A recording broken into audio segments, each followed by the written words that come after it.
ओम नमो भगवते वासुदेवाय।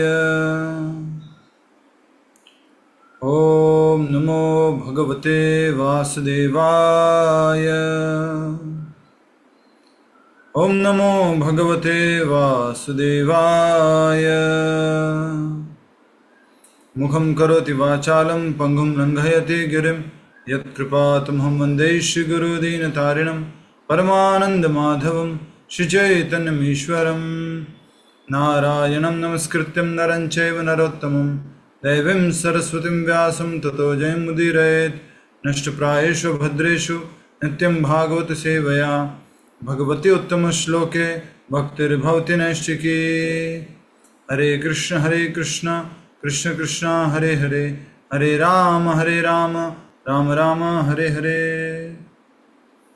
हरे कृष्णा। आप सभी भक्तों का पुनः स्वागत है आज के श्रीमद् भागवत कथा रूप कार्यक्रम में। हरे कृष्णा। तो जैसा कि आप सब भक्त लोग जानते हैं और अभी दोबारा अध्ययन करके आए होंगे, हमारी चर्चा चल रही है। महाराज निमि के प्रश्न हैं और नव योगेंद्रों के उत्तर हैं। और नव योगेंद्र और निमि की कथा क्यों प्रारंभ हुई। नारद मुनि द्वारका गए, वहाँ पर भगवान कृष्ण उपस्थित नहीं थे उस समय। वसुदेव जी ने कुछ प्रश्न पूछे, भगवत सेवा क्या है, भगवत मार्ग क्या है। तो नारद मुनि उत्तर देते हुए नव योगेंद्र और निमि महाराज की कथा सुनाते हैं। और निमि महाराज में भी नव योगेंद्रों में भी पहले योगेंद्र, नव योगेंद्र में से पहले योगेंद्र रवि, उनकी बातें हम समझ चुके थे। उसके बाद में हवीर की बातें शुरू हुई। प्रभु वो रवि हम नहीं कवि क्या बात है, हरि को। कवि तो कवि कवि की बातें हमने सुनी थी, कवि के उत्तर सुने थे और हवीर के उत्तर सुन रहे थे, वो भी हमने पूरा कर लिया था। आज हम उससे आगे करने का प्रयास करेंगे। हरे कृष्णा। तो आप सभी से निवेदन है, कृपया करके अपनी अपनी भागवत कथा रूप जो पुस्तक है, ग्रंथ है, उसको खोलिए और उसमें ये अध्याय चल रहा है। बहुत महत्वपूर्ण अध्याय है। 144वां अध्याय चल रहा है। आज हम उससे जो कल किया था उसके आगे करेंगे, शनिवार को जो किया था। महाराज निमि ने निवेदन किया, यहाँ से करना है, राइट? यस।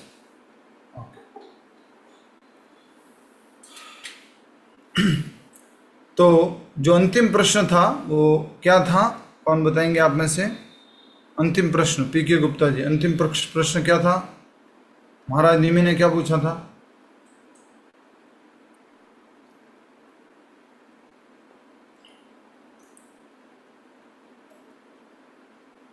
बताइए, मेरा परम कल्याण किसमें है?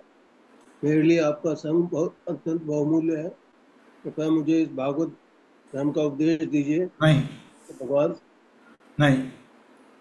अंतिम प्रश्न क्या था पूनम गर्ग माता जी? प्रभु अंतिम प्रश्न था, मुझे भगवान के उन भक्तों के विषय में विस्तार पूर्वक बताइए। उनके क्या लक्षण है, किस प्रकार बात करते हैं और उनके कौन कौन से गुण उन्हें भगवान को प्रिय बनाते हैं। यस, हरि बोल। धन्यवाद। मैंने आपसे पुनः निवेदन किया था अंतिम क्लास में कि ये आपको थोड़ा सा याद करके आना है, थोड़ा कि ये कथा कहाँ से शुरू हुई।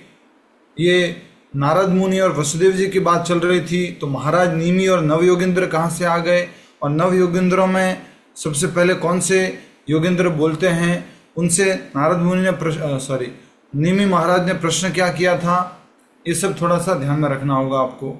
बहुत सुंदर एक फिलोसॉफिकल अध्ययन चल रहा है, थोड़ा सा कठिन है, लेकिन हमारे को अगर अच्छे से समझ में आ गया तो हमारी भक्ति में दृढ़ता आ जाएगी, भक्ति में हमारा विश्वास और दृढ़ हो जाएगा।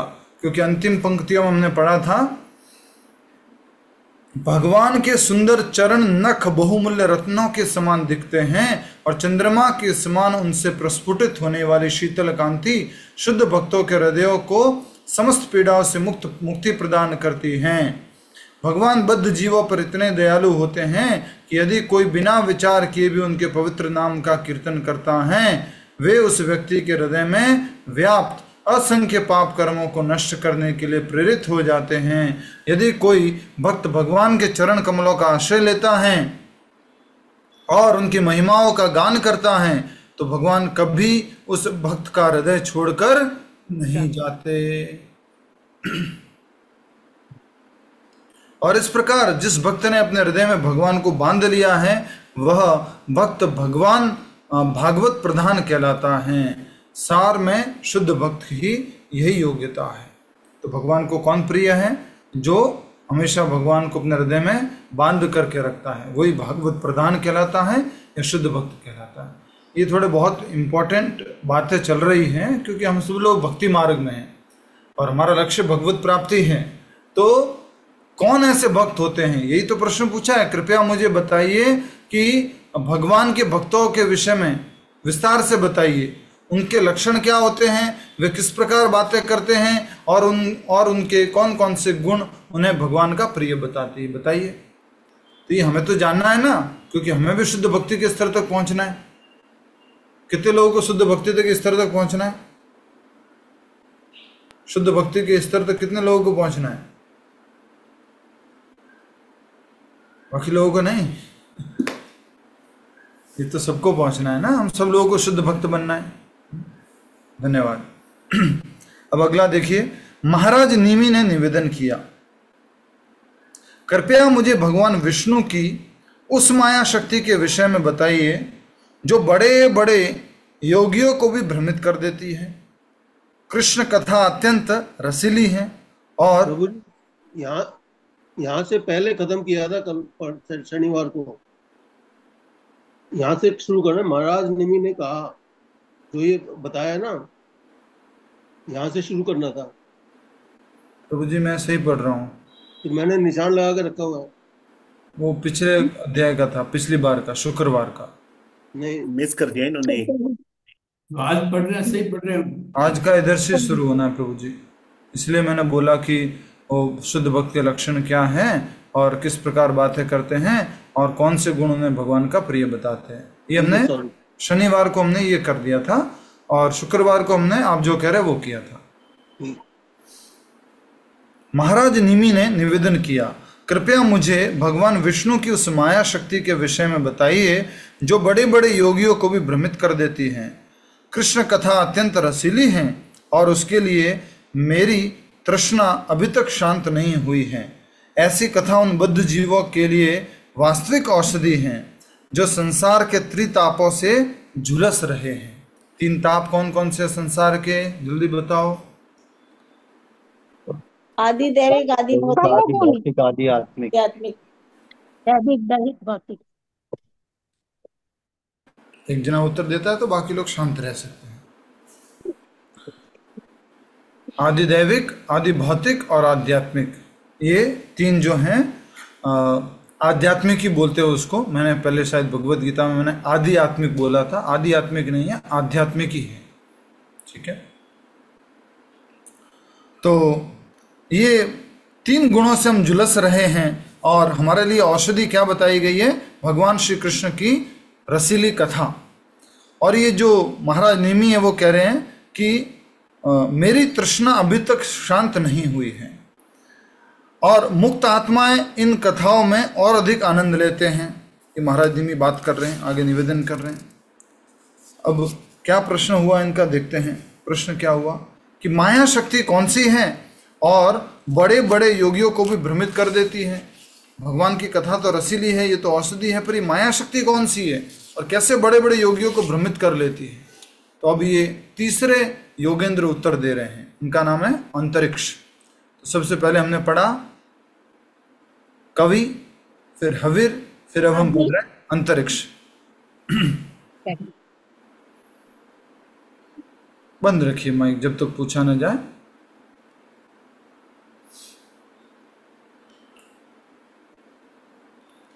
श्री अंतरिक्ष ने कहा, यह भौतिक प्रकृति गुणमयी 3 गुणों से बनी हुई है और परमात्मा के प्रविष्ट होने पर यह कार्यशील होती है। बद्ध जीव को 3 में से एक प्रकार का शरीर प्राप्त होता है, देवता, मनुष्य अथवा मनुष्यों से भी निम्न प्रकार का। फिर अपनी चेतना में गहरी जमी इच्छाओं के आधार पर वह कर्म करने लगता है। थोड़ा सा सैद्धांतिक है और कह सकते हैं वापस भगवत गीता को याद दिलाने वाला है। ठीक है, भगवान ने कहाँ पर बोला है कि ये 3 गुणों वाली मेरी प्रकृति मेरी शक्ति है? बोलो। प्रभु 7.14 दैवी ऐशा गुणमयी मम माया दुरत्या। लगता है ज्यादा ही माया के थप्पड़ पड़ रहे हैं आपको, बहुत अच्छे से रट लिया आपने। हरी बोल। प्रभु गलत बोला है? सही बोला है ना, अप्रिशिएट कर रहा हूँ आपको। थोड़ा हंसी मजाक तो पुराने डिवोटीज के साथ में तो कर सकता हूँ ना, कि नहीं करना? बाद में व्हाट्सएप तो नहीं भेजेंगे प्रभु जी क्यों डांटा आपने मुझे क्लास में? पक्का ना? वो तो आएगा प्रभु, शिकायत तो करेंगे। हरे कृष्ण। तो हम कह रहे थे कि भगवान श्री कृष्ण भगवत गीता में भी बोले 7वें अध्याय के 14वें श्लोक में क्या बोलते हैं? देवी हय एषा गुणमयी मम माया दुरत्या। भगवान कह रहे हैं कि देवी शक्ति जो मेरी है वो मेरी है और 3 गुणों वाली है। देवी है ऐसा गुणमयी मम माया, और मेरी माया है। माया किसकी है बोलो? मेरी माया। भगवान कह रहे हैं मम माया दुरत्या, और उसको पार कर पाना बहुत मुश्किल है। दुरत्या मामेव ये प्रपद्यन्ते, पर कैसे पार किया जा सकता है? भगवान को समर्पण करके। मायाम एताम तरंती ते, इस प्रकार से हम माया से पार कर सकते हैं, माया से हम अपने आप को मुक्त कर सकते हैं। तो ये पूछा है महाराज निमि ने कि बड़े बड़े योगी भ्रमित हो जाते, ये कौन सी शक्ति है, ये माया क्या है? तो अंतरिक्ष योगेंद्र जी कह रहे हैं कि यह भौतिक प्रकृति गुणमयी 3 गुणों से बनी हुई है। कौन कौन सा गुण हो गया? एक काला, खट्टा और पीला। कौन सा? रजोगुण तमोगुण। अच्छा, धन्यवाद। सत्वगुण, रजोगुण और तमोगुण से बनी हुई ये प्रकृति है, ये भौतिक जगत है।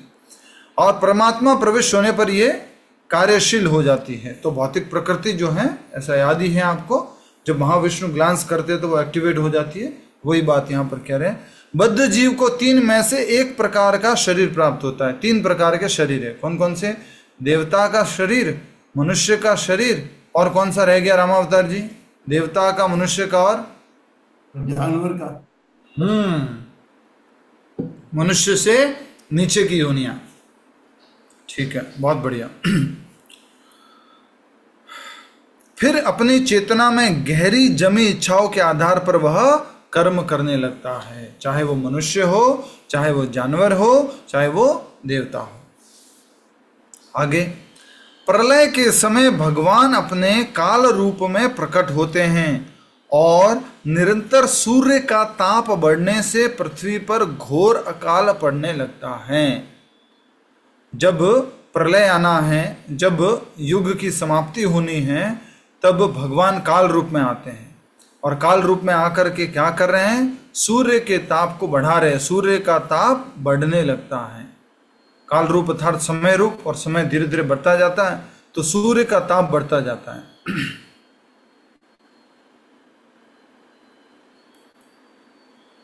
तो सूर्य का ताप बढ़ रहा है, जैसे अभी भी बढ़ रहा है कि कम हो रहा है आजकल? धीरे धीरे अपने बढ़ रहा है प्रभु जी। से अगर हम देखेंगे 20 साल पहले मैक्सिमम टेम्परेचर कितना होता था, आज से 20 साल पहले तो 40, 38, 40 इस तरह से। अभी 40 तक अभी हो गया, 45, 46 वहां तक चला जाता है। तो कहा जाता है कि कलयुग के अंत तक सूर्य का ताप 12 गुना बढ़ जाएगा। समझते? डबल और 12 में अंतर समझिए। डबल तो हो गया भाई, चलो 40 से तो 80 हो गया, अंत तक 12 गुना बढ़ जाएगा। और क्या होगा? अकाल पड़ने लगेगा।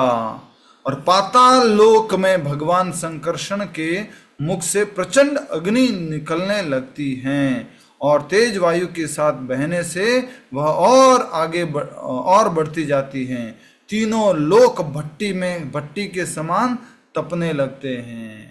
ये 3 लोग कौन कौन से हैं, कौन बता सकता है? इसका सही उत्तर देने पर स्पेशल गिफ्ट नहीं है मेरे पास अभी, तो भी कुछ स्पेशल प्रेज कर देंगे आपका। बोलिए 3 लोग कौन कौन से? भूर्वः स्वः।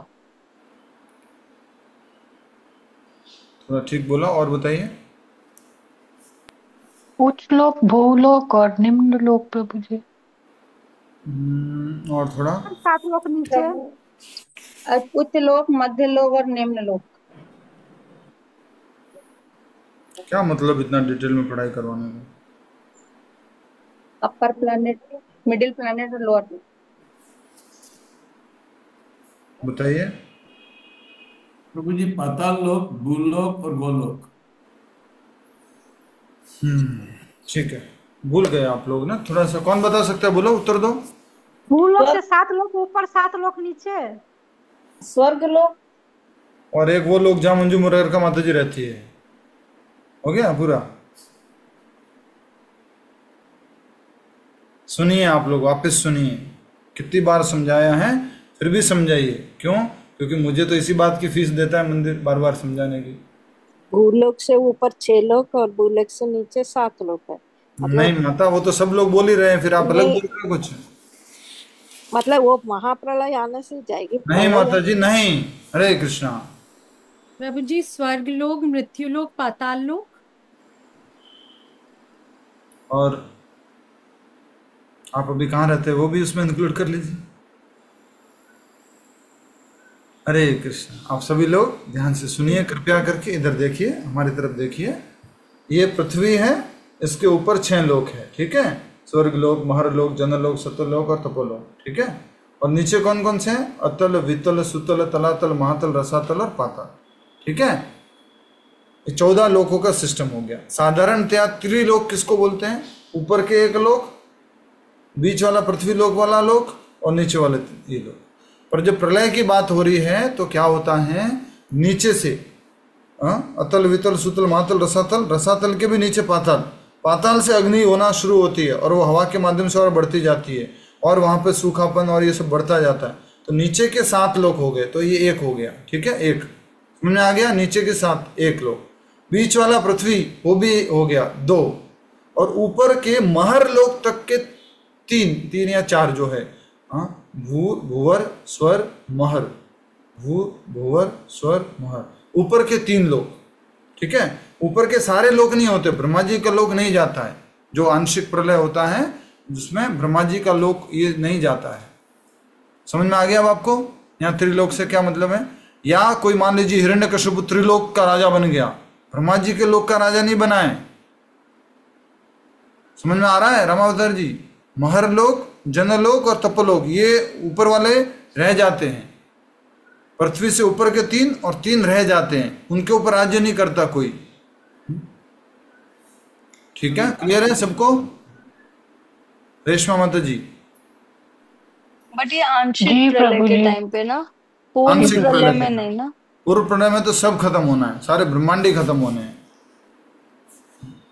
ठीक है प्रभु जी आपकी अवस्था में होता है सब याद रह जाता है। क्या कह रहे हैं आप? आपकी अवस्था में होता है सब याद रह जाता मेरी अवस्था में होते हैं है, तो सब याद रह जाता है। और भी पुरानी थोड़ा चीजें थोड़ा याद थोड़ा कान पास में लाओ। कितना आप तो मेरे से भी जवान हो। नहीं है प्रभु जी, नहीं है, मैं गया। अरे कृष्णा, यस आप एक्टिव है हमारे से भी। अभी तो इतना गौ सेवा करते हैं, अभी पैरों में कोई तकलीफ नहीं है, बढ़िया। 2-4 गुलाब जामुन तो आप वैसे ही खा जाते हैं, हमारे तो एक में हालत खराब हो जाए। नहीं प्रभु जी मीठा बंद करो। शक्ति है आप में भी। ठीक है, ज़्यादा पर्सनल बातें होगी, जो रिकॉर्डिंग सुन रहे हैं वो माफ़ करना बाद में। आगे बढ़ते हैं।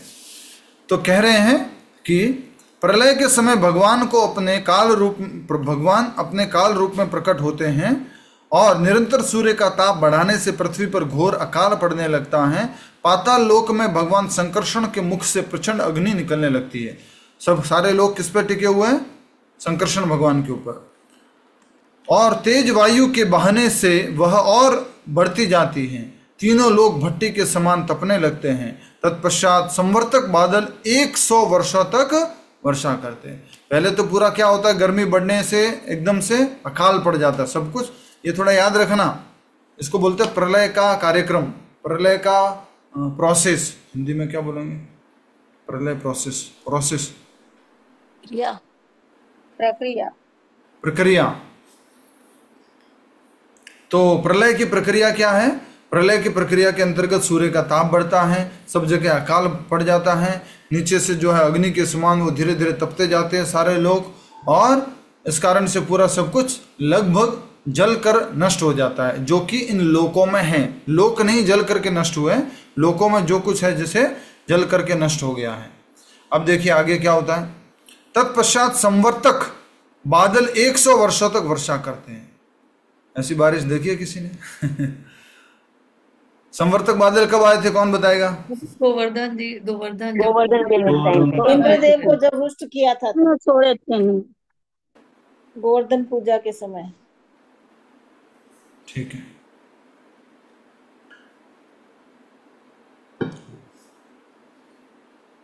गोवर्धन पूजा के समय इंद्र ने भगवान श्री कृष्ण को और ब्रजवासियों को विचलित करने के लिए प्रलयंकारी बादल भेजे थे। तो संवर्तक बादल 100 वर्षों तक वर्षा करते हैं। हाथी की सूंड के समान मोटी जल धाराओं से कुछ ही समय में पूरा ब्रह्मांड जल के भीतर समा जाता है। कहां तक? महरलोक तक। ठीक है, कहां तक बोलो? दर्शन कराओ ब्रह्मांड के कृपया करके, तो हमारे भक्त लोग और हम लोग भी। भूवर लोक के ऊपर 3 लोक तक प्रभु जी। हाँ, भूलोक से ऊपर 3 लोक तक। Very nice. और बारिश कैसी होती है? हाथी की सूंड के समान मोटी जल धाराओं से कुछ समय में पूरा ब्रह्मांड जल के भीतर समा जाता है। मैंने तो मोटर लगाओ तो भी इतना तेज पानी नहीं आए। तब विश्व रूप के आत्मा वैराज ब्रह्मा अपने विशालकाय शरीर का त्याग करके व्यक्त में प्रविष्ट हो जाते हैं। श्री अंतरिक्ष ने कहा, ये सब प्रलयंकारी जो कार्य कर चल रहा है, और जैसा अभी समझ में आ रहा है उसके अनुसार आप लोग भी थोड़ा हेल्प कर दीजिएगा। मैं करेक्ट कर रहा हूँ अपने आप को। ये जो प्रलय है वो पूरा ब्रह्मांड नष्ट होने वाला प्रलय है। पूरा प्रलय है प्रभु, पूरा प्रलय है। यस। और ये तीनों लोग यही हैं जो पहले सबने बताए, धरती, नीचे और ऊपर सारे। तो आप लोगों ने जो बताया, तीनों लोग का मतलब क्या रहा? पृथ्वी के ऊपर के सारे लोग हो गए, क्योंकि अब प्रलय कौन सा है? पूर्ण प्रलय है, जिसमें पूरा ब्रह्मांड ही नष्ट होना है, ब्रह्मा जी भी नहीं बचने वाले हैं। तो इसमें ऊपर के 6 पूरे हो गए, नीचे के 7 पूरे हो गए, और बीच का पृथ्वी लोक पूरा हो गया। तो यहाँ पर बताया जा रहा है कि विश्व रूप के आत्मा। प्रभु जी ये ब्रह्मा जी कहाँ चले जाते हैं, समझ नहीं आया। अभी आ रहा है, देखो लिखा हुआ है। ये देखिए आप सब लोग, ये दर्शन कीजिए। एक ब्रह्मांड है, ब्रह्मांड के अंदर सारे नीचे के 7 लोक हैं, और ऊपर जो है वो 6 लोक है। भूरलोक, स्वर्गलोक, महरलोक, जनलोक, तपलोक और सत्यलोक। पर जब आंशिक प्रलय आता है तो क्या होता है? महरलोक तक सब पानी में डूब जाता है। महरलोक तक, यहाँ तक, ये देखो बढ़िया लाइन किया है। महरलोक तक सब डूब जाता है। जो पूर्ण प्रलय आएगा तो सारा का सारा सब कुछ, ब्रह्मांड भी नष्ट हो जाते हैं, सारा पूरा। तो तब विश्व रूप के आत्मा वैराज ब्रह्मा उस अपने विशाल काय शरीर का त्याग करके व्यक्त में प्रविष्ट हो जाते हैं, अर्थात महाविष्णु में चले जाते हैं। सारे के सारे महाविष्णु में प्रवेश कर जाते हैं। ब्रह्मा जी को भी अपना शरीर त्यागना पड़ता है। ब्रह्मांड कब नष्ट होते हैं? 100 वर्षों में। ब्रह्मा जी के 100 वर्ष कितने होते हैं? चारों युग into 1000 years। तो ब्रह्मा जी के 100 वर्ष हो गए? नहीं, एक 36,000। जी बताते हैं, ध्यान से सुनिए। चारों युगों का टोटल होता है, वो किस प्रकार से है? 4,32,000 वर्ष कलयुग की उम्र। उसको 2 से गुणा करो तो द्वापर युग की, 3 से गुणा करो तो त्रेता युग की, 4 से गुणा करो तो सतयुग की। कितनी हो गई? कलयुग की हो गई 4,32,000 वर्ष, द्वापर युग की होगी 8,64,000 वर्ष, त्रेता युग की होगी 12,96,000 वर्ष, और सतयुग की होगी 17,28,000 वर्ष। अब इन चारों का गुणा टोटल करेंगे चारों युगों को, तो आता है 43,20,000 ईयर्स, 43,20,000 वर्ष। ठीक है, ये कितना हो गया? ब्रह्मा जी के 12 घंटे 12 घंटे दिन का टाइम प्रभु जी। अभी तो 1000 से गुणा नहीं, बाकी है। मल्टीप्लाइड बाय 1000 होने से तो अभी 1000 से गुणा करेंगे तो ब्रह्मा जी के 12 घंटे एक आएंगे। दिन और का फिर उसको आधा डबल करेंगे तो ब्रह्मा जी के एक दिन आएंगे, पूरा दिन प्रभु पूरा जी। दिन आएगा, और उसको ही कल्प कहते हैं। और ब्रह्मा जी के एक दिन में कितने मनु होते हैं? 14 मनु होते हैं। एक मनु को लगभग कितना युगों का चक्र मिलता है? कितने चतुर्युगी मिलते हैं एक मनु को? लगभग 72। Very nice. तो 1000 से गुणा किया, चारों युगों का जो टोटल आया 43,20,000 ईयर्स। 2 बार किया उसको, ब्रह्मा जी का एक दिन हो गया। 30 से गुणा किया उसको, कितना हो गया? 1 महीना। 12 से गुणा किया 1 साल। फिर 100 से गुणा किया तो ब्रह्मा जी की पूरी आयु आ गई। और ये कितना आता है? लगभग 311 ट्रिलियन ईयर्स। और ऐसी ब्रह्मा जी की आयु महाविष्णु का श्वास है। समझ रहे हैं आप? श्वास लिया, श्वास छोड़ा, उसमें तो ये सब पूरा हो गया। इसको बाद में देखें। प्रभु जी कितना ट्रिलियन बना ब्रह्मा जी की आयु? 311 ट्रिलियन ईयर्स। 311।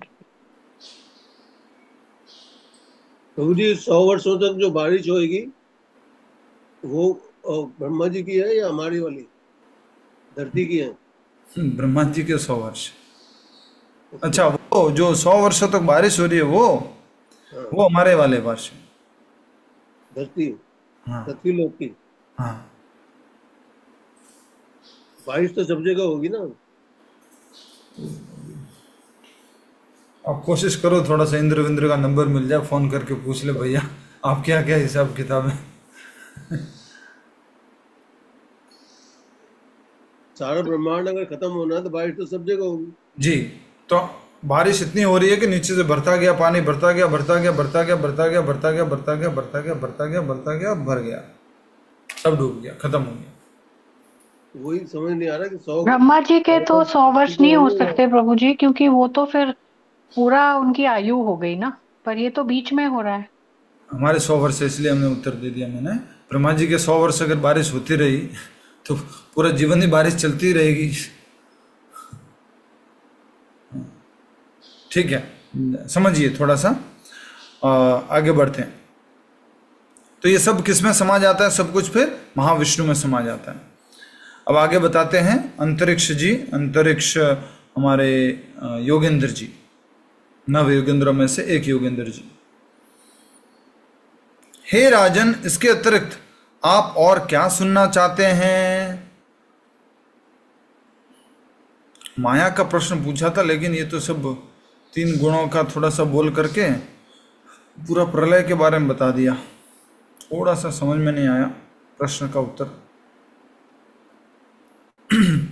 ठीक है, कोशिश करेंगे। महाराज निमि ने कहा, ऋषिवर, भगवान की माया को वे व्यक्ति पार नहीं कर सकते जिनका अपनी इंद्रियों पर नियंत्रण नहीं है। कृपया मुझे वह मार्ग बताइए जिससे अति मूर्ख संसारी व्यक्ति भी स्वयं को माया के चंगुल से छुड़ा सकता है। कितने लोगों का इंटरेस्ट आया प्रश्न के अंदर?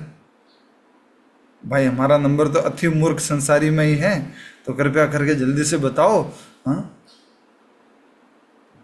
नव योगेंद्र जी कुछ तो बताओ आप, हम जैसे लोगों का उद्धार कैसे होगा? बहुत सुंदर प्रश्न है। ऋषिवर, भगवान की माया को वे व्यक्ति पार नहीं कर सकते जिनका अपने इंद्रियों पर नियंत्रण नहीं है। कृपया मुझे वह मार्ग बताइए जिससे अति मूर्ख सांसारी व्यक्ति भी स्वयं को माया के चंगुल से छुड़ा सकता है। श्री प्रबुद्ध बोले। अब ये कितने नंबर के हो गए? 4थे नंबर के योगेंद्र। ठीक है, प्रबुद्ध। सुख प्राप्त करने तथा दुखों से राहत प्राप्त करने के लिए बद्ध जीव मैथुन जीवन का सहारा लेता है। फलस्वरूप उसे कठोर परिश्रम करने के लिए आद्य होना पड़ता है। तो हमारे शास्त्रों में ये बहुत सुंदर बात बताई है कि हम इस जीवन भर अपने जो भी काम करते हैं उनको दो भागों में बांटा गया। कौन से दो भाग है उसके? या तो सुख को बढ़ाने की कोशिश करना या दुख को कम करने की कोशिश करना। बस ये दो ही भाग हैं। जो भी काम कर रहे हैं हम, उन कामों को हम दो भागों में बांट सकते हैं। जो भी काम है उसको या तो सुख की वृद्धि करना या दुख की कमी करना। ये दो काम हमारे जीवन में है। हर कोई व्यक्ति ये दो कार्य करता है, ठीक है। फलस्वरूप उसे कठोर परिश्रम करने के लिए बाध्य होना पड़ता है। बद्ध जीव किसी न किसी प्रकार सर्वश्रेष्ठ बनना चाहता है। दूसरों के साथ व्यवहार करते हुए वह अपने से समान लोगों के साथ स्पर्धा करता है और अपने से श्रेष्ठ को देखकर द्वेष से जलता है। तुलना होती है, स्पर्धा होती है। स्पर्धा में हमारे से अधिक है किसी के पास, तुम्हारे अंदर क्या आएगी? जलन, स्पर्धा, लोभ, ईर्ष्या आएगी। कैसे जाते हो? ये तो इतना रटवाया है, इतना रटवाया है? खूब रटवाया है इसको। किसी से भी तुलना करोगे तो दो बातें होगी।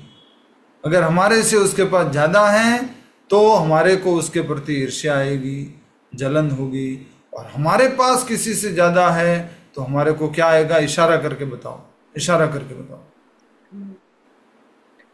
मेरा इशारा तो भूल गया आप लोग। अहंकार प्रभु। Yes. क्या आएगा? प्राइड, घमंड। और हम सब लोग इसके शिकारी हो जाते हैं। तो यही प्रबुद्ध जी कह रहे हैं कि अपने से श्रेष्ठ को देखकर द्वेष में जलता है और परंतु कुछ भी हो उसकी भौतिक परिस्थितियां अस्थायी बनी रहती हैं और सच्चा सुख उसकी मुट्ठी से बार बार फिसलता रहता है। जब वह इस संसार की व्यर्थता को भली भांति पहचान जाता है और अपने सच्चे कल्याण की जिज्ञासा करता है तो उस समय उसे एक अधिकृत गुरु का आश्रय लेना चाहिए। और इस प्रकार व्यक्ति जब कोई जिज्ञासा करता है तो ऑटोमेटिकली उसको एक प्रमाणिक गुरु मिलना स्वाभाविक हो जाता है, मिल जाते हैं। या उसको खोज करनी चाहिए। कब खोज करनी चाहिए? खास करके जब ट्राई कर चुका है सुख प्राप्त करने की भौतिक जगत में, अधिक से अधिक कार्यों के द्वारा, अलग अलग प्रकार के भोगों के द्वारा कोशिश कर चुका है, स्पर्धा में फंस चुका है, द्वेष और अहंकार में आ चुका है, उसके बाद भी उसको लगता है कि ये तो सब कुछ अस्थायी है। जो भी मेरे पास धन संपत्ति वैभव आया वो सब अस्थायी है। सच्चा सुख तो बार बार क्या हो रहा है? मुट्ठी से फिसल रहा है, कभी टिकता नहीं है। जब वह इस संसार की व्यर्थता को भली भांति पहचानता है और अपने सच्चे कल्याण की जिज्ञासा करता है तो उस समय एक अधिकृत गुरु का आश्रय लेना चाहिए। आज प्रभुपाद जी का प्रवचन होता है, मंडे को प्रभुपाद जी का प्रवचन होता है। तो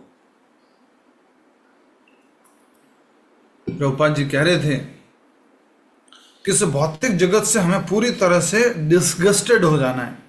क्या बोलेंगे हिंदी में? डिस्गस्टेड,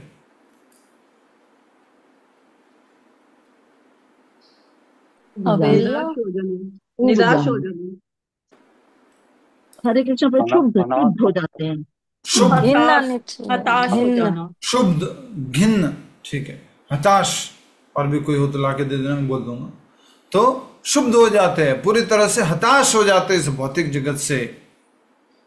और तब हम क्या करते हैं? तब हम भगवान की तरफ जाते हैं। प्रभुपाद जी बोलते हैं we should be very much disgusted from this material world and then we should take shelter of Krishna, that there is no happiness in this material world.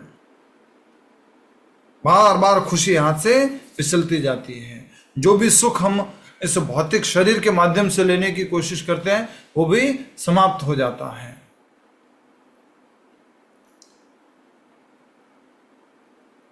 Prabhupada ji कहते हैं everybody is disgusted, everybody has realized that there is no happiness. Then what they do? They take shelter of LSD, cocaine, drugs, drinks, smoking, उसकी शरण लेते हैं। क्यों? क्योंकि उनको वास्तविक रास्ता मालूम नहीं है। भूलना चाहते हैं। क्यों पीते हैं? आज बढ़िया ये प्रभुपाद जी ने बोला, सोचा इसके ऊपर एक वीडियो बनाऊंगा। क्यों पीते हैं भाई? क्योंकि परेशान हो चुके हैं जिंदगी में ये सब चीजें देख देख के, और ये और वो और इधर और उधर सब कुछ, तो सोचते थोड़ा भुला देते हैं, कुछ थोड़ा भूल जाते हैं। तो इसलिए यहां पर भी कहा जा रहा है बहुत सुंदर बात कि जब वह संसार की व्यर्थता को भली भांति पहचान जाता है और अपने सच्चे कल्याण की जिज्ञासा करता है। जैसे कुछ दिन पहले एक माता जी, जो दादी जी थी, वो चली गई, वो बोल रही थी, बेटी कुछ नहीं रखा जिंदगी में, राम नाम कर लो, बाकी कुछ नहीं रखा। ये हो गया जीवन की सच्चाई को पहचानना, ये हो गया संसार की व्यर्थता को पहचानना। अपने सच्चे कल्याण की जिज्ञासा करता है और उस समय उसे एक अधिकृत गुरु को का आश्रय लेना चाहिए। समझ रहे हैं आप सब लोग? समझ गए? ज्यादा डिटेल में जाने की आवश्यकता नहीं है। और एक उम्र के बाद तो वैसे ही समझ में आने लग जाता है। शरीर में थोड़ा ताकत है, जोश है, हिम्मत है, तो ठीक है, चलो ये खाना, ये पीना, ये देखना, ये कर लो, ट्राई, वो ट्राई कर लो, ऐसे कर लो, वो भोग कर लो, ये भोग कर लो, ठीक है। पर एक समय बाद समझ जाते भाई ये तरीका गलत था हमारा, फिर सही दिशा में मुड़ना शुरू करते हैं। इसलिए भक्ति में ज्यादातर लोग एक उम्र के बाद आते हैं, ज्यादातर लोग, ठीक है। पृथ्वी तथा स्वर्ग दोनों स्थानों पर प्राप्त होने वाला सुख सारहीन है। पृथ्वी के सुख अत्यंत क्षणभंगुर, कष्टों से जुड़े तथा ऐसे शरीर पर निर्भर करते हैं जो अत्यंत नाजुक है। इस शरीर से कोई भी सुख अधिक लेने की कोशिश करोगे तो क्या हो जाएगा? क्या होगा? बीमारी हो जाएगी, प्रॉब्लम हो जाएगी। कोई भी सुख अधिक लेने की कोशिश करेंगे। मान लीजिए एक एग्जाम्पल दिया गया शास्त्रों में कि वो ऐसे कुछ, मान लीजिए यहाँ पे थोड़ा सा अपने खुजली करने का मन हो रहा है, अच्छा लग रहा है, तो आप खुजली कर रहे हैं और कर रहे हो, फिर और कर रहे, तो क्या हो जाएगा? वो एक घाव बन जाएगा, कुछ फट जाएगा, कुछ खराब हो जाएगा, and that will become a problem. एक और प्रॉब्लम हो जाएगी। कंडून ये न कर योर ये व दुख दुखम, ये ऐसा है इस भौतिक जगत में। मान लीजिए जीभ का स्वाद का सुख लेने की कोशिश कर रहे हैं, और लेने की कोशिश कर रहे हैं, और लेने की कोशिश, 1 रसगुल्ला, 2 रसगुल्ला, 3 रसगुल्ला, 4 रसगुल्ला, 5 रसगुल्ला, 6 रसगुल्ला, 7वां 8वां रसगुल्ला मत वॉमिट हो जाएगा। कोई भी शरीर का सुख इस जगत में ऐसा ही है, टेम्परेरी है। लेकिन भगवान की माया शक्ति बहुत ताकतवर है। थोड़ी ही देर में उस सुख को पाने के, मैं थोड़ा सा और एक और एग्जांपल देता हूँ, थोड़ा कभी मतलब सत्य बात है तो बोलते हैं थोड़ा सा आपको।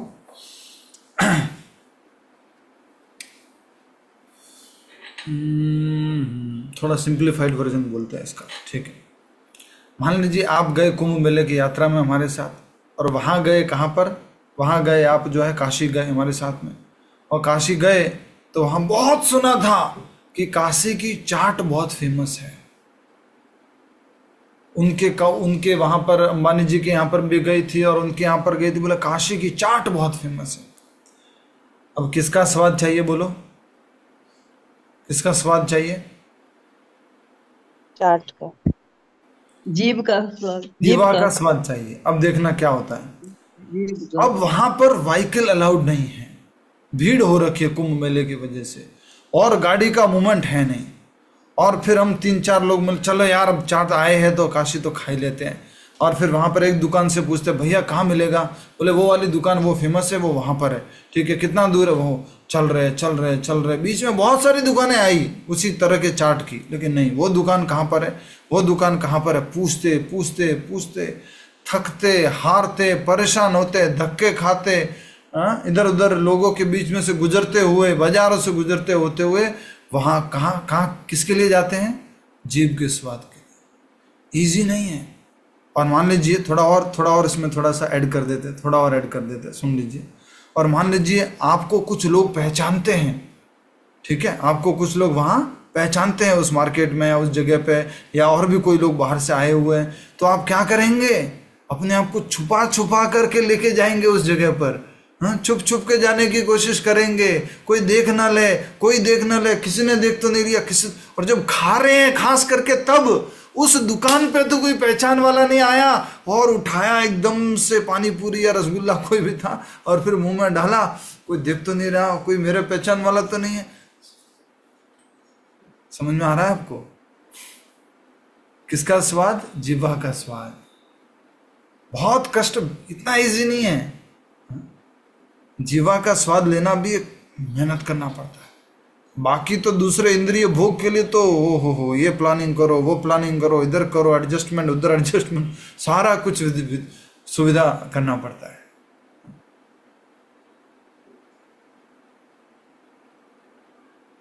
भगवत गीता में श्लोक है 5वें अध्याय में। क्या श्लोक है? एहि संस्पर्शजा भोगा दुख योनय एवते। ये सुख कौन सा है? स्पर्श सुख है। जीभ को स्पर्श हो गया, आंख को दर्शन स्पर्श हो गया, कान को कुछ सुनना स्पर्श हो गया, स्किन को, त्वचा को स्पर्श, टच स्पर्श हो गया। ये सब कौन सा सुख है? स्पर्श सुख है। ये ही संस्पर्शजा भोगा, this arise from the sense perception. And what happens after that? एहि संस्पर्शजा भोगा दुख योनय एवते। किसमें फिर बाद में बदल जाता है? वो दुख में बदल जाता है। आद्य अंतवंत कौन्तेय न तेषु रमते बुधाहा। This kind of happiness has beginning and end, but intelligent person never take pleasure in this. तो समझ जाइए, हम लोग अगर इसमें प्लेजर ले रहे हैं तो we are not intelligent according to Bhagavad Gita. हम बुद्धिमान नहीं हैं। तो हम सब लोगों को धीरे धीरे अभ्यास के माध्यम से अपने जीवन में ये जो भौतिक जगत है इसके सुखों से क्या हो जाना है? ठीक है भाई, बहुत है, देख लिया भाई, खूब खा लिया, खूब सुन लिया, खूब पढ़ लिया, खूब देख लिया, बस मला अपना नाम जप करेंगे, हाथ जोड़ लेना है। बहुतों के घर पे खाया है, बहुतों के पार्टियों में खाया है, बहुतों के सब जगह जहां इनवाइट मिला वहां सब जगह खाया है। अब ठीक है भाई, थैंक यू, हरे कृष्ण। समझ रहे आप मेरी बात को? Yes no? तो ये थोड़ा सा हमें अभ्यास करना होगा इस भौतिक जगत से, बस। तो जब हम प्रामाणिक गुरु की शरण लेंगे तो गुरु हमें जो निर्देश देंगे कि किस प्रकार से हमें क्या कार्य करना है, क्या कार्य नहीं करना है। आगे देखिए क्या लिखा है, एक बार फिर से पढ़ते हैं। एक तो प्रामाणिक अधिकृत गुरु की शरण ले ली, और उसके बाद क्या लिखा है?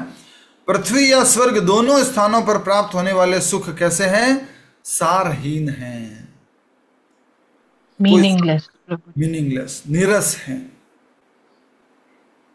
पर फिर भी ये भगवान की माया शक्ति बहुत ताकतवर है।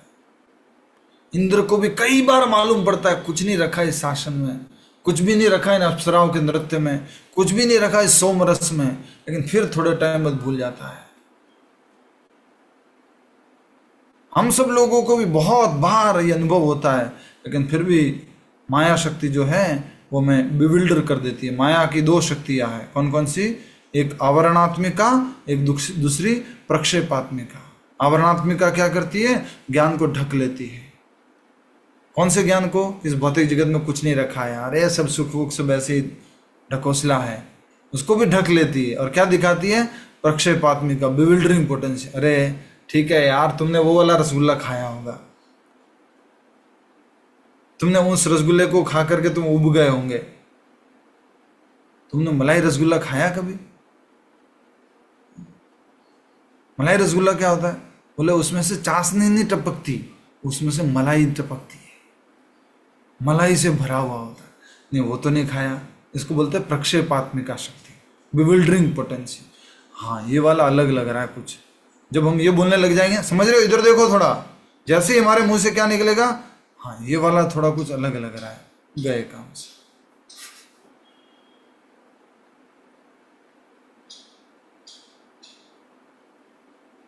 भौतिक जगत की कोई भी वस्तु के प्रति, भोग के प्रति जब अप्रिसिएशन आता है ना, तो गए काम से। भौतिक जगत के कोई भी भोग के प्रति अप्रिसिएशन आता है तो बोलो एक बार, गए काम से। गए काम से। ये सब सत्य बातें हैं, शास्त्रों की बातें हैं, और धीरे धीरे होती है ना, उम्र होती है तो थोड़ा रियलाइज करते जाते हैं, तो उम्र के साथ में रियलाइज होता जाता है सब व्यक्ति को।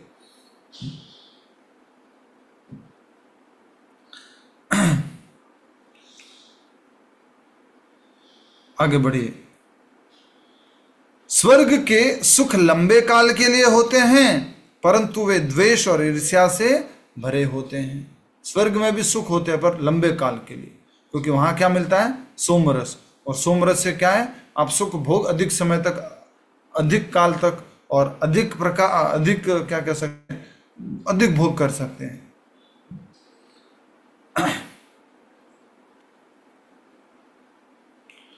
तथा व्यक्ति के पुण्य समाप्त होते ही वे समाप्त हो जाते हैं। साधक को चाहिए कि वह अपने अधिकृत गुरु को अपने प्राणों से भी अधिक मानकर उनकी पूजा करें और उनके मार्गदर्शन में शुद्ध भक्ति का संपादन करें। बहुत बहुत बहुत बड़ी लाइन लिखी है।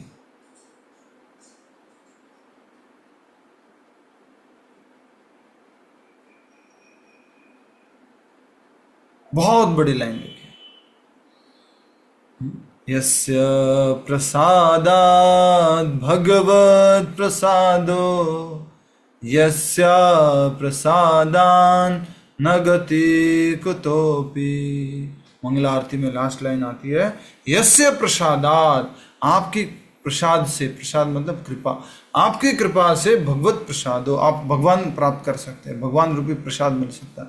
यस्य प्रसादात्, अगर आपका प्रसाद नहीं मिला, आपकी कृपा नहीं मिली, न गति कुतोपि, हमारा कोई गति नहीं है।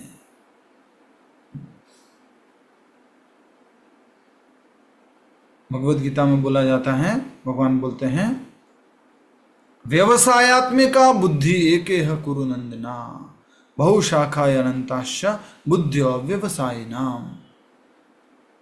तो वहां पर बलदेव विद्याभूषण, आई थिंक, हाँ जैसे याद आ रहा है, देख लीजिएगा, 2.62 या श्लोक के आसपास है, नहीं, व्यवसायात्मक के बुद्धि 42 नंबर होगा। तो व्यवसायात्मिका बुद्धि, दूसरे अध्याय का देखिए कौन सा श्लोक है, जल्दी बताओ।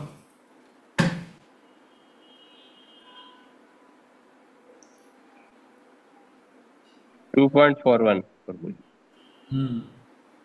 2.41। तो उसमें तात्पर्य में लिखा है, क्या लिखा है देखो, व्यवसायात्मिका बुद्धि के बारे में क्या लिखा है तात्पर्य में। जो इस मार्ग पर चलते हैं वे प्रयोजन में दृढ़ रहते हैं और उनका लक्ष्य भी एक होता है। एक गुरु नंदन, तात्पर्य में अनुवाद पढ़ रहे हैं आप, तात्पर्य में देखो क्या लिखा है। तात्पर्य में यह दृढ़ श्रद्धा की कृष्णा भावनामृत द्वारा मनुष्य जीवन सर्वोच्च सिद्धि प्राप्त कर सकेगा, व्यवसायात्मिका बुद्धि कहलाती है। चैतन्य चरितमृत मध्य में कहा गया है, श्रद्धा शब्द विश्वास कहे सुदृढ़ निश्चय कृष्ण से भक्ति कैले सर्व कर्म कर्तया। श्रद्धा का अर्थ है किसी अलौकिक वस्तु में अटूट विश्वास। जब कोई कृष्ण भावनामृत के कार्य में लगा रहता है तो उसे परिवार, मानवता या राष्ट्रीयता से बंद कर कार्य करने की आवश्यकता नहीं होती। पूर्व में किए गए शुभ अशुभ कर्मों के फल ही उसे सकाम कर्म में लगाते हैं। जब कोई कृष्णा भावनामृत में संलग्न हो तो उसे अपने कार्यों के शुभ फल के लिए प्रयत्नशील नहीं रहना चाहिए। अच्छे से पढ़ो। जय प्रभु जी, अच्छे से पढ़ो। जब कोई कृष्णा भावनामृत में संलग्न हो तो उसे अपने कार्यों के शुभ फल के लिए प्रयत्नशील नहीं रहना चाहिए।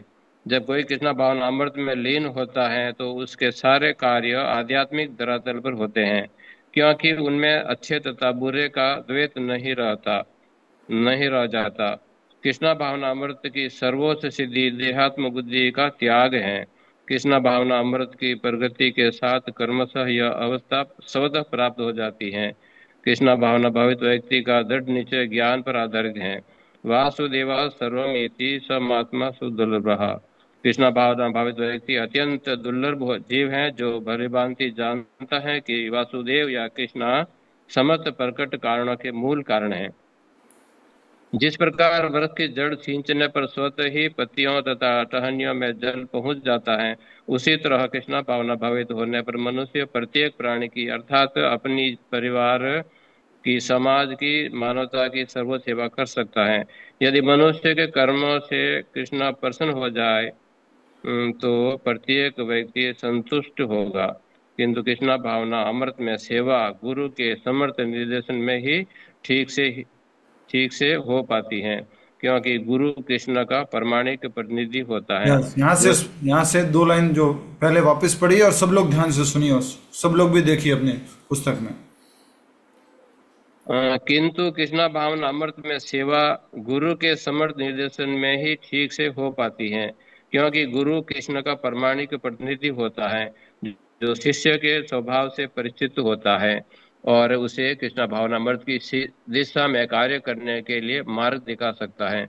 अतः कृष्णा भावनामृत में दक्ष होने के लिए मनुष्य को दृढ़ता से कर्म करना होगा और कृष्ण के प्रतिनिधि की आज्ञा का पालन करना होगा। उसे गुरु के उपदेशों को जीवन का लक्ष्य मान लेना होगा। श्री विश्वनाथ चक्रवर्ती ठाकुर ने गुरु की प्रसिद्ध प्रार्थना में उपदेश दिया है, यस्य प्रसादात् भगवत प्रसादो यस्य प्रसादात् न गति कुतोपि ध्यारस्तुवन्तस्य यस्य संध्यम वंदे गुरु श्री चरण अरविंदम। गुरु की तुष्टि से भगवान भी प्रसन्न होते हैं। गुरु को प्रसन्न किए बिना कृष्णा भावनामृत के स्तर तक पहुंच पाने की कोई संभावना नहीं रहती। अतः मुझे उनका चिंतन करना चाहिए और दिन में 3 बार उनकी कृपा की याचना करनी चाहिए और अपने गुरु को सादर नमस्कार करना चाहिए।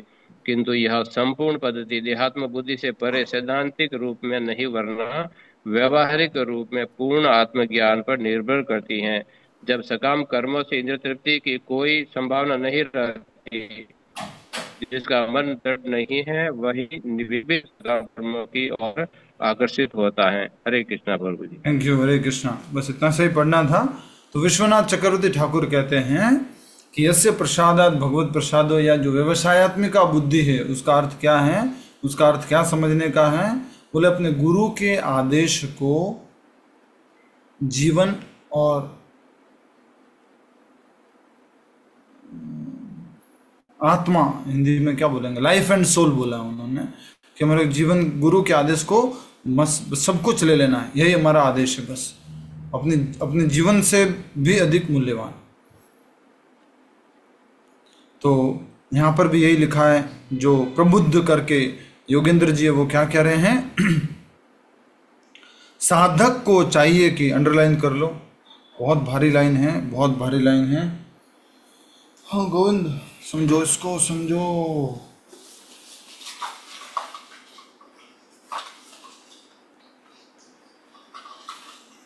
समझो, बहुत इंपॉर्टेंट है।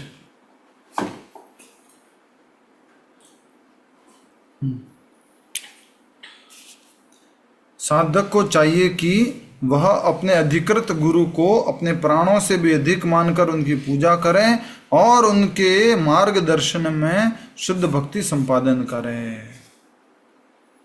गुरु को अपने प्राणों से भी अधिक मानकर, बहुत महत्वपूर्ण बात है ये। बहुत सारी बातें कहनी है इससे संबंधित। अपने गुरु का कोई भी अपमान करता हुआ दिखे ना, सहन नहीं होना चाहिए। हमारे प्राणों से भी देखे हमारे गुरुदेव, उनकी वजह से हमें सही मार्ग मिला है, उनकी वजह से हमें सही ज्ञान मिला है, उनकी वजह से हमें समझ में आने लगा है कि ये भौतिक जगत क्या है, आध्यात्मिक जगत क्या है, मैं कौन हूँ, भगवान कौन है, मेरा उनके साथ संबंध क्या है। सब कुछ उनकी वजह से है। कृष्ण कौन है, कृष्ण के साथ संबंध क्या है, नाम जप कैसे करना है, कीर्तन कैसे करना है, भोग कैसे करना है, सेवा कैसे करनी है, कितने बजे सोना है, कितने बजे उठना है, क्या मंगला आरती है, क्या दर्शन आरती है, क्या गुरु पूजा है, क्या तुलसी पूजा है, क्या नरसिम्हा आरती है, क्या चिंतन है, क्या प्रसादम है, क्या वितरण है, सब कुछ गुरु की कृपा से मिला है। एक बार इस लाइन को बार बार बार बार सुनो। यदि प्रभुपाद न होते तो क्या होता, ये जीवन बहता कैसे। यदि प्रभुपाद न होते तो क्या होता, ये जीवन बहता कैसे। किस दिशा में जा रहे होते हैं, क्या कर रहे होते हैं।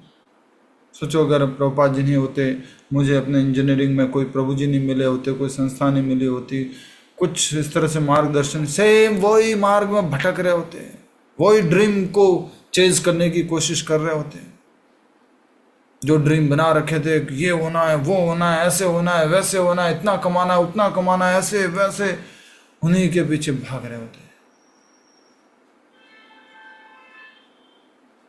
अभी एटलीस्ट ड्रीम तो दिया, तो प्रभुपाद जी ने क्या ड्रीम दिया है, कृष्णा, गोलोक वृंदावन, कुछ भी छोटा मोटा नहीं।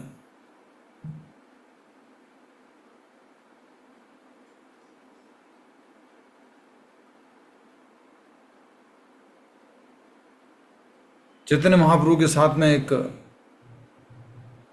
काला कृष्णदास ब्रह्मचारी था। चैतन्य महाप्रभु जब यात्रा पर निकले थे वो साथ में थे। तो वो किसी गांव में किसी स्त्री से आकर्षित हो गए, उनके पीछे पीछे चले गए। चैतन्य महाप्रभु ने रोकने की कोशिश की, फिर भी चले गए। समां उधर चैतन्य महाप्रभु ने सोचा कि मैं अपने साथ में लेके आया, उसको मुझे बचाना है, तो उसको कैसे भी करके चैतन्य महाप्रभु ने बचा लिया। प्रभुपाद जी लिखते हैं वहां तात्पर्य में, if you don't want to save your self from Maya, even Krishna can not help. अगर आप खुद ही माया में जाना चाहते हो, कृष्ण में नहीं मदद कर सकते। कृष्ण कौन? स्वयं चैतन्य महाप्रभु वहां उपस्थित थे काला कृष्णदास के साथ। इसलिए बार बार बार बार बार बार अपने गुरुदेव का धन्यवाद करना है और ये लाइन को बार बार सोचना है। यदि प्रभुपाद न होते तो क्या होता, ये जीवन बहता कैसे। देखो आज अपने उन मित्रों को, देखो आज उन लोगों को, क्या जीवन जी रहे हो। क्या उनके जीवन में कृष्ण है? क्या उनके जीवन में प्रसाद है? क्या उनके जीवन में नाम जप है? क्या उनके जीवन में भक्तों की संगति है? क्या उनके जीवन में वृंदावन धाम का दर्शन, प्रसाद, परिक्रमा है कुछ? क्या उनके जीवन में जगन्नाथपुरी की रथ यात्रा है? क्या उनके जीवन में कुछ 4 धाम की यात्रा है इस तरह से भक्तों के साथ में? देखो अपने उन मित्रों को, दूर की बात नहीं, अपने खुद के मित्रों को देखो, कैसा जीवन है उनका। जो मर्जी है जो खा लिया, जो देखना वो देख लिया, जो पहनना वो पहन लिया, कोई डायरेक्शन नहीं है, कहाँ जाना है, क्या करना है, कोई उद्देश्य नहीं। हम लोग कितने सौभाग्यशाली हैं। हम सब लोगों को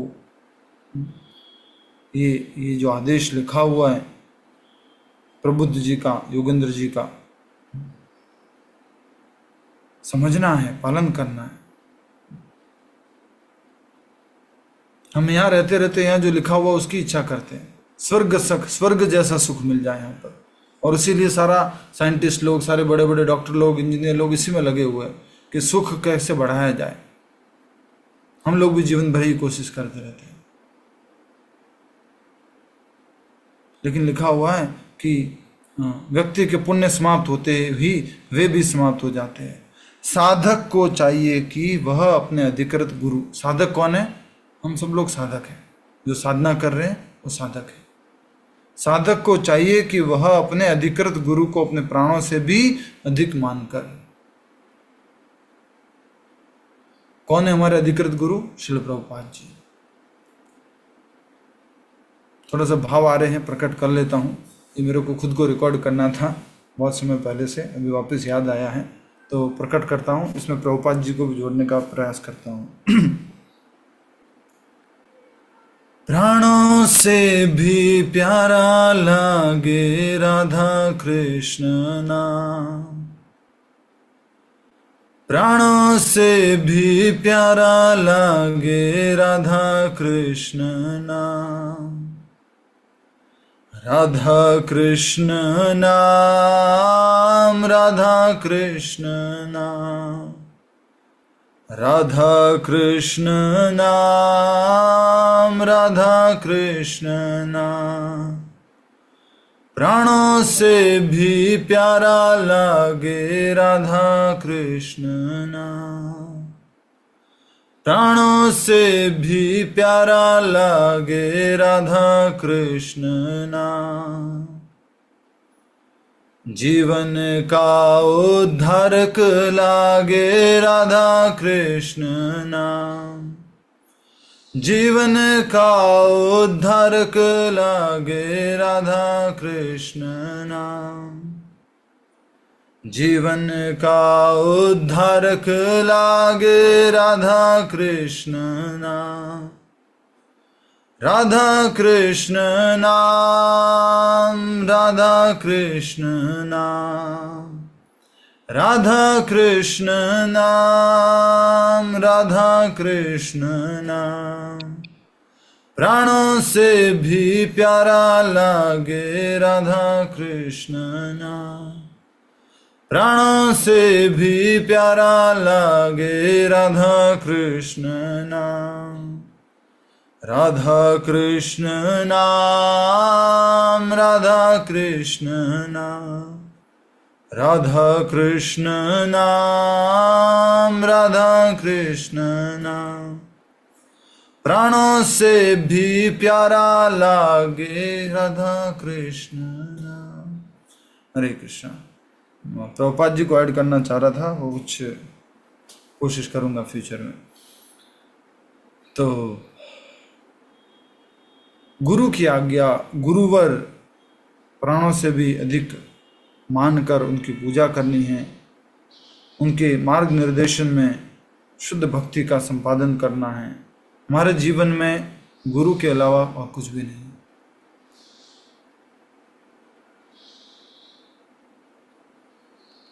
गुरुदेव दया करके हमको अपना लेना,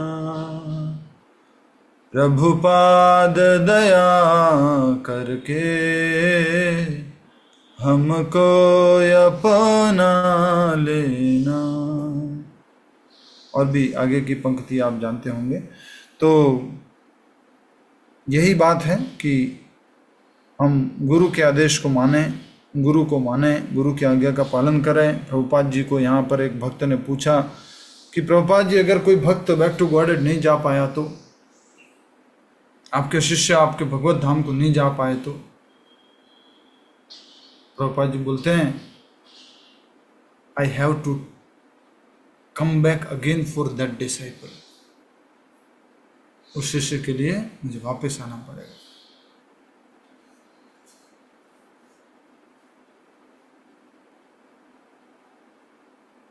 तो हमें कोशिश करनी है कि हमारी वजह से प्रभुपाद जी को वापस ना आना पड़े इस भौतिक जगत में। अच्छे से हमें साधना करनी है, अच्छे से भक्ति करनी है, नाम जप करना है। गुरु के प्रति अटूट श्रद्धा होनी चाहिए। गुरु भक्ति बोलते हैं, एक शब्द है गुरु भक्ति।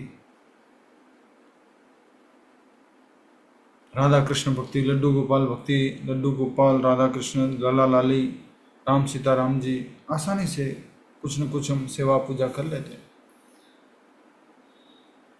शास्त्रों के अनुसार शिष्य के लिए गुरु सब कुछ है। बस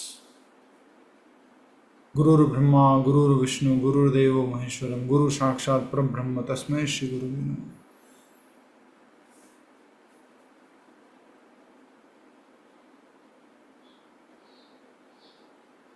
प्रतिदिन गुरु की आज्ञा का पालन करते हुए 16 माला का अच्छे से जप करना है, 4 नियमों का पालन करना है।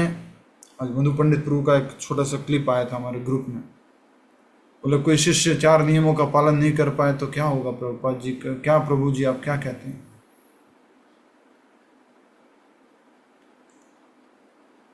न तो घर परिवार का वहां कुछ जो भौतिक लोग करते थे वो कर पा रहा है, और भक्ति करने लग गया तो भक्ति भी अच्छे से नहीं कर पा रहा है, उसको क्या करना चाहिए? वापस ये भक्ति वगैरह छोड़ करके वापस उन सब कामों में लग जाना चाहिए। मधु पंडित प्रभु जी बताते हैं डिप्रेशन में नहीं जाना है, टेंशन में नहीं जाना है, बस कैसे भी करके इच्छा रखो मन में कि मुझे इधर से बाहर निकलना है, मेरे से ये जो नियम पालन नहीं हो रहा है उसको मुझे कैसे भी करके पालन करना है। इच्छा रखो, गिरोगे उठोगे, गिरोगे उठोगे, गिरोगे उठोगे। जैसे बालक गिरता फिर उठता, बालक गिरता फिर उठता, बच्चा गिरता फिर उठता है। स्ट्रॉन्ग डिजायर रखनी है, छोड़ना नहीं है कृष्ण के चरणों को, प्रभुपाद जी की आज्ञाओं को छोड़ना नहीं है। एक दिन आएगा कि वो बच्चा भी भागेगा। तो हम सब में इस तरह से कुछ कमियां हैं, कुछ अभ्यास करना रह गया है, कभी कर पाते कभी नहीं कर पाते हैं। प्रभुपाद जी कृपा करेंगे, हम गुरु की आज्ञा का, प्रभुपाद जी की आज्ञा का पालन करेंगे। मेरी ओर से आप सब भक्तों को एक ही निवेदन है, गुरु भक्ति को थोड़ा समझना है और अपने गुरु को कुछ न कुछ तो अर्पण कर देना है, कुछ न कुछ अर्पण करना है।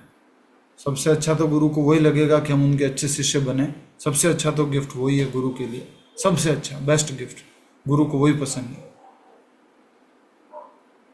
फिर भी कुछ न कुछ अर्पण करना है, अर्थात ऐसा कुछ काम करके, ऐसा कुछ प्रचार करके, ऐसा कुछ गुरु का नाम करके गुरु को प्रस्तुत करना है कि गुरुदेव ऐसा हमें कुछ न कुछ कोशिश करनी चाहिए।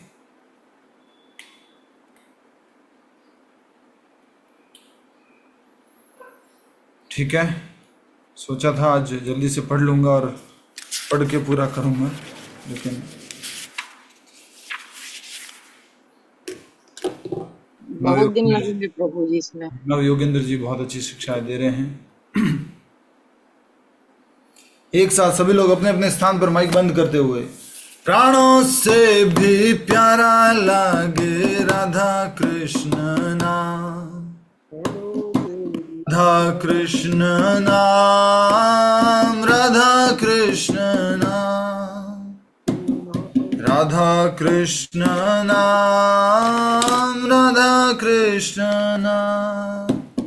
प्राणों से भी प्यारा लगे राधा कृष्ण नाम, प्राणों से भी प्यारे लागे गुरुदेव प्रभुपाद, प्राणों से भी प्यारे लागे गुरुदेव प्रभुपाद। जय प्रभुपाद, जय प्रभुपाद। हरे कृष्णा। किसी का कोई प्रश्न है तो पूछ सकते हैं, नहीं तो हम जप करेंगे। प्रभु एक बार कर लीजिए, फिर कल पीपल लाइन का हो जाएगा, 4 लाइन का ही है, फिर कल दूसरे आ जाएंगे ना नव योगेंद्र। पहले इशारा कर देते मत जी। आप भजन में लीन हो रहे थे तो क्या करें। 4-5 लाइन ही है, तो फिर कल दूसरा हो जाएगा पीपल लाइन का। प्राणों से भी प्यारा, और इसको भी मैं समझाने बैठ गया तो फटाफट रीडर के जैसे पढ़ लेता हूँ। श्री प्रबुद्ध ने विस्तार पूर्वक भगवत भक्ति की व्याख्या की। तत्पश्चात उन्होंने कहा, भक्त को चाहिए कि वे अन्य भक्तों के साथ मित्रता बनाए, बहुत बढ़िया, जिससे वे परस्पर भगवान का गुणगान कर सके बहुत बढ़िया, हरि बोल। अब इसके ऊपर भी और बोलने की इच्छा हो रही है।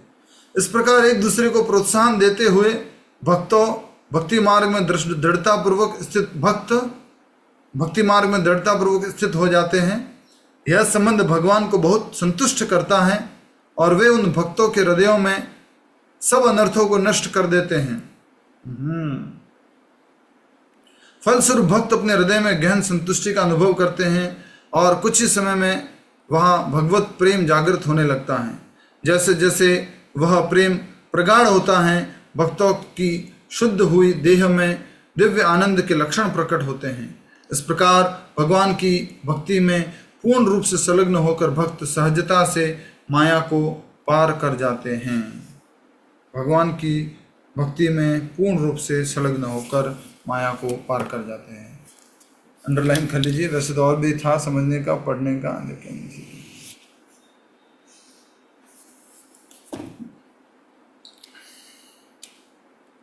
ठीक है। और कोई प्रश्न तो नहीं है? ये फिर से कल प्रभु जी वो फिर से एक्सप्लेन कर दीजिएगा, वो आदो श्रद्धा भजन साधु संग वहां से। यस, ठीक है। लहसुन प्याज भी अलाउड नहीं है ना प्रभु जी?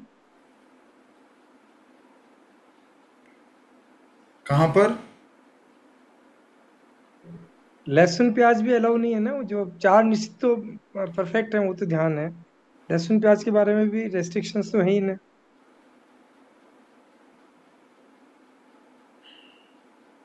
अब ये तो प्रेम पूर्वक उत्तर दे देते हैं आपको। बिल्कुल सही कहा आपने, लहसुन प्याज अलाउ नहीं है। भगवान को जो भोग लगता है,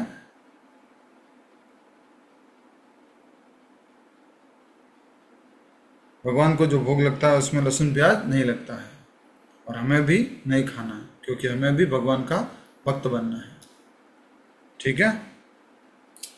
हरे कृष्ण प्रभु जी। मैंने समझा सत्यनारायण जी, अब तो वैसे ही सब लोग जितने भी क्लास में बिना लहसुन प्याज के भोजन करते हैं। कितने लोग हैं इस क्लास में जो लहसुन प्याज अभी भी घर में उपयोग करते हैं और खुद भी खाते हैं? सत्य बताना है। अभी भी घर में उपयोग करते हैं और खाते हैं, खुद भी खाते हैं। इंदु सुना माता जी, क्या ये क्या है? हैं? प्रभु जी घर में उपयोग होता है पर खुद नहीं खाते प्रभु जी। खुद नहीं खाते कितने, सॉरी, खुद खाते हैं कितने लोग हैं? खुद खाते हैं कितने लोग हैं? 1 2 3, हाथ खड़ा करो। आशा माता जी, कैसे संभव है ये? ना चाल से रात्रों में नहीं जलता, बाकी जलता है। क्यों भाई? आपके माता के भक्त है इसलिए? क्लास किसकी अटेंड करते हैं? अवॉइड कर रहे हैं हम, धीरे धीरे कर रहे हैं। यस। और कौन नहीं आना चाहिए माता जी घर में? खत्म हो गया। आपको खाना नहीं है, समीर जी को खाना नहीं है, अब किसको खाना है? डॉक्टर साहब को बोलिए हरे कृष्णा। रुचिता इश्रिका जी, वंदना गुप्ता जी, वंदना गुप्ता जी माइक खोलना एक बार। जी प्रभु जी। आप प्याज खाते हैं? जी प्रभु जी, मैं खाती हूँ। आपका दवाई के रूप में खाना पड़ रहा है? दवाई के रूप में समझिए प्रभु। समझ लीजिए, मतलब अभी मुझे छोड़ना ही है, अभी बहुत जल्दी छोड़ना है प्रभु। ये भगवान, मैंने सोचा आप तो कब का ही छोड़ चुके। नहीं छोड़े प्रभु जी, इसलिए तो नहीं छोड़े। ओ प्रभु जी वो क्लास में, वो आश्रय क्लास में मैं प्रभु जी को सब बताई हूँ प्रभु जी। आश्रय क्लास वाले प्रभु जी आपके ज्यादा क्लोज है क्या? वो पूछिए तब बता दिए प्रभु जी। बता दिए, सारा बता दिए। अब छोड़ देना है प्रभु, जब तक आश्रय होने से पहले मुझे छोड़ देना है। कोई बात नहीं माती, थोड़ा थोड़ा आश्रय तक खा लो, जितना मजे लेने ले लो। नहीं, मजे लेके नहीं खाती प्रभु जी। अगर दवाई के जबरदस्ती लिए, खाती वैसे हूँ। मैंने आपको पहले ही बोल दिया, दवाई के लिए तो बोल दीजिए, फिर मैं बीच में ऐसे नहीं बोलूंगा ये सब। आपका दवाई है, कुछ है, उसकी वजह से है तो अलग बात है। और कौन है? वही दवाई वाला प्रभु जी, इसीलिए। पहले ही बोल रहा हूँ मैं आपको, सबसे पहले ही बोल दिया। आपका तो विश्वास है ना आपके ऊपर हमें कि ऐसे तो नहीं खा रहे होंगे आप। मुझे खाना से लगता है कि बहुत गले में जहर अटक रहा है, इस तरह खाती हूँ मैं। लगता है भगवान से दूर है, छल कर रही हूँ, ऐसे लगता है मुझे प्रभु जी। इतने बड़े बड़े शब्द मत बोलो भाई। नहीं, लगता ही है प्रभु जी, ऐसे लगता है। गोविंदा। प्रभु जी बाहर आने जाने में मुश्किल होता है तब खा लेते हैं, पर बहुत ज्यादा बाहर का रक्त रहता नहीं है, कभी कदा आपके ही पास तो रहता है वैसे ही प्रभु टाइम नहीं है बाहर जाने का। जी। एक्चुअली प्रभु जी वही होता है, बाहर जाना पड़ता है ना साइट्स वगैरह पे, तभी खाने में आता है, नहीं तो अदरवाइज घर में तो खाना छोड़ दिया है हमने। बाहर भी बिना लहसुन प्याज का मिल जाता है। हाँ वो साइट विजिट पे जाते हैं तो वहाँ जो अवेलेबल रहता है वही खाने में आ जाता है सर। आज जैनी फूड मिलते हैं प्रभु जी। सबसे निवेदन है, पहले तो 16 माला जप करना है। 16 माला नहीं हो रही और उसके अलावा हम ये कह रहे हैं कि लहसुन प्याज और ये वो, तो सब काम ठीक है, बाद की बात है। पहले 16 माला करो। प्रभु जी बीच में सोलह मैंने ना माला कर रहे हैं प्रभु वेट जी। लॉस करने के लिए एक फूड दर्जी आजकल बहुत पॉपुलर हो रही है, एक ऐप प्रभु जी, for they send you the food custom made और कैलोरीज वगैरह आपके लिए। तो उसमें ना प्रभु जी वेजिटेरियन ऑप्शन था, पर ये जेनी वाला ऑप्शन नहीं था, प्याज लहसुन का। तो मुझे वो छोड़ना पड़ा। तो फिर उन्होंने मेरे को बहुत बार कहा कि आप ये ले लो, but then I said I am giving you feedback, please आप ये अवेलेबल कराइए। फिर पता नहीं प्रभु जी आएगा कि नहीं, लेकिन नहीं है अभी उनके पास, फिर मैंने छोड़ दिया प्रभु जी वो। अच्छी बात है। वेट लॉस से ज़्यादा जरूरी है भौतिक चीज़ों का लॉस करना। ठीक है, वो बाहर से खाना आएगा, वो भोग लगा हुआ तो वैसे भी नहीं आएगा, भले जैन का आ जाए। लहसुन प्रभु प्याज, जी फिर इसीलिए नहीं लिया वो, लहसुन समझ प्याज से गई। भी ज़्यादा इम्पोर्टेंट है भोग लगा हुआ प्रसाद पाना। लहसुन प्याज नहीं खाते जी हम, जी तो लहसुन भोग प्याज नहीं लगा के ही खाते। खाते हैं प्रभु जी। भोग लगा हुआ खाना ज़्यादा जरूरी है। जी प्रभु जी हम पानी मैं पूरी भी भी अगर भोग लगा के घर में खाती हूँ बनाते हैं प्रभु तो जी। भोग लगा के ही खाते हैं। पानी पूरी मत दिलाओ। पानी पूरी नहीं में प्रभु जी घर प्रभु की जी बनी भी हुई, खाते हैं। घर में बनाते हैं। ठीक है, ओके। घर पे पूरी भी बनती है आपको? पूरी नहीं पूरी घर पे नहीं बनती ऐसे वो मत करो तो ना। प्रभु जी प्रभु ये जी एक बात, रेडीमेड आती रिकॉर्डिंग है ना ऑन ही पूरी। रखें प्रभु जी। ओके, हरे कृष्णा। पानी पूरी बातें नहीं होगी, रिकॉर्डिंग चल रही है। सॉरी। प्रभु जी धन्यवाद। के मुंह में पानी आ जाएगा अभी।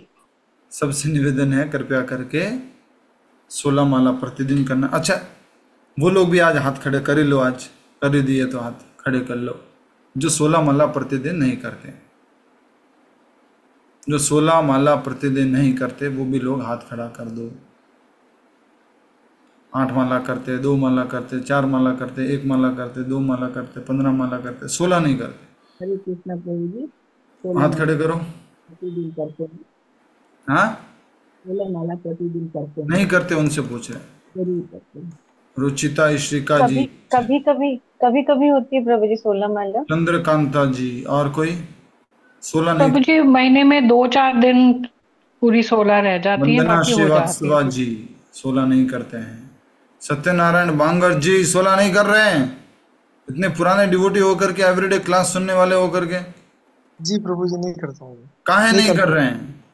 पूरा शास्त्र तो ऐसे समझने की कोशिश कर रहे हैं जैसे सब पालन करेंगे। और कौन है? और बताइए कौन है? सत्य बताइए। 16 माला नहीं करते हैं। संतोष गोयनका जी कर रहे हैं? नहीं कर रहे? क्या कर रहे हैं? बता नहीं रहे आप। ओम प्रकाश जी तो कर रहे हैं, कभी कभी 20 भी हो जाती है इनकी तो। बाकी सब कर रहे हैं। 80 लोग जुड़े हुए जो क्लास में, सब लोग 16 माला कर रहे हैं। देखो, झूठ मत बोलो प्लीज। मैं नहीं कर रही। आशा माता जी नहीं कर रहे हैं। और मैं एकादशी पे करती हूँ। मिथिलेश माता जी? मैं 8 करती हूँ। डेली सुबह को करती हूँ, 1.5 घंटे 2 घंटे 16 माला है। किसी चलो। दिन रह जाए जैसे जाने आने में तो बात दूसरी है। सृष्टा माता जी 16 नहीं करते? कितनी करते हैं आप? माइक अनम्यूट कीजिए। 6 माला होती है। और 2 माला मैं राम आश्रम की है, शुरू से करती हूँ, वो अलग से करती हूँ। ठीक बात है। और कौन है 16 नहीं करते? प्रभु जी मैं 8 करती हूँ, लेकिन एकादशी को 16 करती हूँ। बहुत बढ़िया। प्रभु जी हम 16 डेली करते हैं, लेकिन कभी कभी 2-4 रह जाते हैं, तो एकादशी नहीं तो और कोई दिन एक ही निवेदन है प्रभु जी, माता जी 16 तो डिले किया करो। प्रभु जी कल हमने 12 माला का आश्रय लिया है और संडे संडे को 16 माला हो जाती है, वीक डेज में नहीं हो पाती। आज ही प्रभुपाद जी का एक कोट आया है, या मधु क्या नाम है हमारे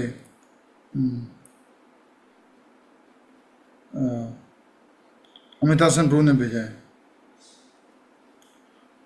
do it then you will feel motivated to do it, chant today. Next, it's hard to get in shape spiritually, shape में आना spiritually, it's hard to get in shape spiritually if you only work out on Sundays।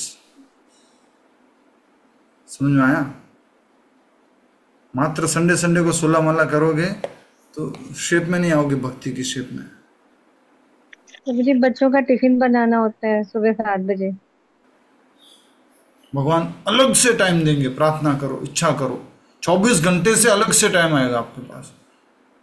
सोचो, इतनी ताकत है भगवान के नाम में। जी प्रभु, थैंक यू। बाकी और भी जो भी लोग इस क्लास में हैं 16 माला नहीं करते हैं, उनसे हाथ जोड़ करके चरणों में प्रणाम करके निवेदन है 16 माला करो। हरे कृष्णा प्रभु जी, मैं जब भी माला करती हूँ तो मेरे को नींद बहुत आने लगती है, कई बार माला हाथ से छूट जाती है। चलते हुए करो, दौड़ते हुए करो, भागते हुए करो, कैसे भी करके करो। हमारी भी सेम हालत है माता जी, जहाँ बैठ जाता हूँ ना माला लेके, जहाँ बैठ गया वहाँ थोड़ी देर बाद इसलिए घूमता ही रहता हूँ ज्यादातर। मेरा भी वही है प्रभु जी, मैं घूम घूम कर ही करती हूँ। 16 माला प्लीज करो प्लीज। ये भागवतम का क्राइटेरिया रखा था हमने, इस कथा में वही भाग लेगा जो 16 माला करता है। प्रभु काफी लोग कर रहे हैं और सबको आश्रय लेना है अब पूरा। या क्लास में नाम ऐसे ही होना चाहिए, नंबर 1 2 3 4 ऐसे पढ़ता जाओ ना, ऐसे नाम आना चाहिए। संजीव कुमार गोयनका गोयनका तो नहीं आएगा। सार्वभौम कृष्णदास, विमला देवी दासी, रुचिता कृष्णदासी, इंदु कृष्णदासी, वंदना राधा मई देवीदासी, सुमन राधा कृष्ण देवीदासी, सुभाग राधा प्राणमयी देवीदासी, मंजू कृष्ण देवीदासी। इस तरह से सबके नाम होने चाहिए फ्यूचर में। जी प्रभु जी, आपने नाम दे दिया ना, मोटिवेशन मिल गया है। नाम तो मैं क्या दूंगा, प्रभुपाद जी देंगे, तो खुद का नाम पालन करने के योग्य नहीं है। चलो आइए। 16 माला का आश्रय तो हो गया प्रभु जी, अब दीक्षा की